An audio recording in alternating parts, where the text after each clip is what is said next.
Welcome everybody. Usual format, just going to make some brief opening comments and then over to yourselves for some questions. Yeah, obviously you've got the team, so one change from last week, Dan Cole coming in, and looking forward to seeing him back in the team. David Wilson did extremely well last week, but we feel Dan's the right man to start this game. A couple of changes on the bench, and a great opportunity for Matt Mullen. Obviously, hugely disappointed for Alex Cobsero to miss out in a week, but Matt Mullen gets a great opportunity, and having bowled in the programme for a while, we're confident he'll deliver. Okay. Stuart, we started the one change then. Why Dan now? Is it extra experience that's sort of telling at this level?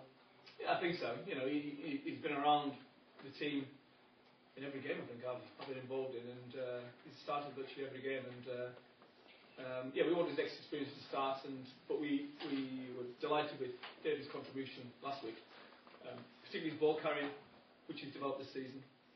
So you know, he'll make a contribution in the second half, I'm sure, at some point.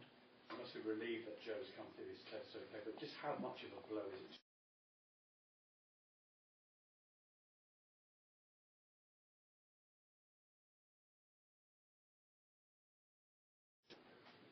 You start in 23 really, and then you layer on the other British lines that are unavailable. It makes a significant number. However, as we've always said, you know, we've got a great opportunity now to look at other players and be tested at the highest level against the best team in the world. Can you still have an edge at scrum time being on Saturday? We'll have to wait and see. I mean, it's going to be a tough examination. Both teams are very competitive in that area. We work hard in that area. You know, we pride ourselves in the detail, and we hope to execute. But we also know that they're pretty good as well. Marlon Yard and Christian Wade's not quite able to shake off those nibbles. How frustrating is that for you? Because I'm guessing Yard must have been close to getting a start. Yeah, both of them would have been really. I think, you know, looking back to the 3-game series, you know, the Argentina game was set up for both of them to play, and for both of them to miss out was disappointing, and to not quite recover in time to be considered for selection is disappointing. But the last thing I wanted to do was put a player into a game of this size and magnitude with a mindset where they're not both physically and mentally. You can't do that with young players, and I think we were certainly happy with the back three we've got, and Alex Good coming on the bench will be positive for us. In general, how is this week compared to this week last year going into that game? I mean, you spoke to us about the levels of self-belief going into that match. Are those levels of self-belief still evident this week? There have to be. I mean, there have to be to go into any game. You've got to believe in your team. You've got to believe in yourselves as a group going into any game, and this game is no exception. So obviously the context was different last year. You know, we'd lost 2. This time we've won 2, but the challenge remains the same.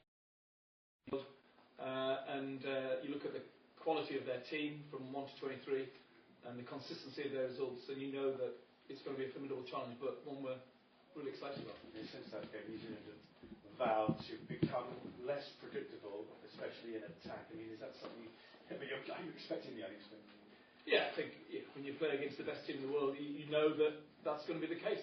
You know that they've got a great two-sided attack. They've got a fantastic kicking game.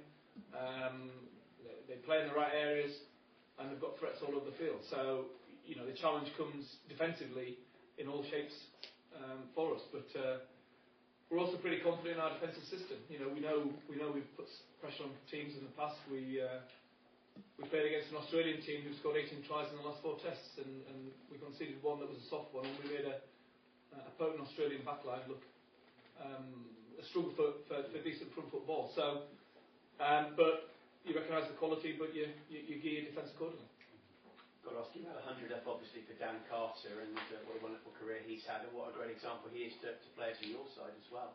Yeah, I mean, he's not the only player in the New Zealand team to have over 100 caps in. It's a testament to their consistency as players and their consistency as a team that they keep getting selected. So, you know, he's been rated one of the best players in the world, and rightly so. And I think he's the type of role model I think that all young rugby players should aspire to be. I think the way he conducts himself on the field and off the field is exemplary, really, and credit to his country. Came back obviously to the news that perhaps Manu needs a bit more time to recover from his injury. With that in mind, how important that your centres in this game continue to stand up and show what they can do with the early part of the Six Nations now in mind? Yeah, no, we've got you know, Billy and Joel getting their opportunity to play again at this, and it's been a big another step this weekend, no doubt. We're about building a team for the long term and building depth in every position. And whilst Manu might struggle to be available for the part of the Six Nations, we'll have Brad Barrett back by then. Luther Burrell's really begin to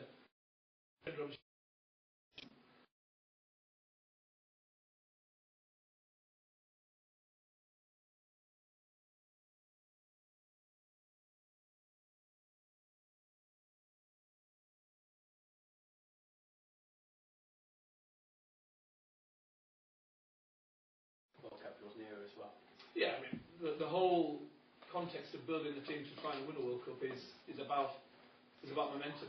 It's about results. It's about winning. But it's also about putting the pieces of the jigsaw to do that. You don't go from the position we were in to build a World Cup winning side straight away. It takes time. I think this is around about my 20th game in charge.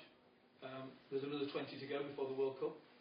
So we've still got a fair way to go before we reach that stage. But that almost counts for nothing. You know, it's not about 2015 on Saturday. It's about Saturday. Stuart, I'm sure you're not going to give any tactics away, but considering New Zealand are famed for kicking ball away to win matches, is it down to you to make the most of that ball you're going to get at the back three, or is it to try and territorially kick it straight back at them? I'm not sure they keep the ball away. I think they keep the ball and then get it back again pretty quickly, and that's one of the strengths of their team. You know, their ability to contest the ball aerially is exceptional, and they recover a lot of the balls they kick, and then they attack on the back of that, and that's what makes them a very good side. And secondly, when they do kick, they often kick on the front foot, and you inevitably recover the ball 5 metres from your own line with 5 defenders charging down you. So to try and run from that position would be probably foolish. But you know, their kicking game is one part of their armoury, but they've got lots of other threats as well. And we recognise the work our back three will have to do in the game, but we've also got to put our game on them as well. You know, and there'll come points in the game where you know, we'll be kicking or we'll be attacking and they'll be defending, and that's just the way the game goes. And it's who delivers under pressure on the day that will win. Still, we've heard in the All Blacks camp that they've got this so-called mantra of "we are the most dominant team in the world" written up on a whiteboard. Does England have a mantra, I guess, that you're living by? Yeah, I guess we do. It's not something you talk about publicly, but privately you talk about, you know, building a long-term successful team. You know, I think New Zealand have a lot to be admired in the way they went about doing it. They went through a period of transition, probably 2004, 2005, and the consequence on the back of that transition, they've then gone and become probably the most successful team in world sport. And our goal and our aim is to achieve that. But it's about, as I said, you know, that's the long term. Often the short term dictates how that unfolds, and you know, our focus will be on trying to beat them on Saturday. What's the mantra now? It can't be we're going to be the All Blacks of the future. What are you saying to the team now? It's about the here and now. It's about winning. It's about winning on Saturday. You know, it's a fantastic opportunity to test ourselves against the best. They've got a huge motivation. I'm sure coming to the game on the back of last year, they've got a guy playing his 100th cap, and they've got an opportunity to go through a season unbeaten, and that's massive motivation for any team. Equally, we've got a different motivation, but a similar power in the sense that we're playing at home, we're playing at Twickenham, where we've been unbeaten for the last 6 games, and we're taking on the world champions. So I think it balances us out really. And there's been a lot of talk too that perhaps the All Blacks have something to prove following the loss from last year. Do you feel that perhaps England has something to prove too? To say, look, that wasn't a fluke. We deserve that, and we can win again. Yeah, I think so. It's probably not the major motivator. The major motivator of the players comes from within, really. But you know, we've won 9 out of our last 10 games, and it's about us really proving to ourselves that we're developing as a team and developing as a group, and taking on this challenge is a great way to see where we are.